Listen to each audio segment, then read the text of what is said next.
আসসালামু আলাইকুম।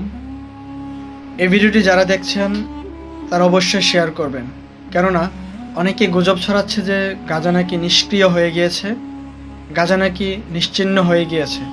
চট্টগ্রাম থেকে প্রকৌশলী মোহাম্মদ নাসিরউদ্দিন বলছেন গাজা নিষ্ক্রিয় হতে পারে না, গাজা নিশ্চিহ্ন হতে পারে না।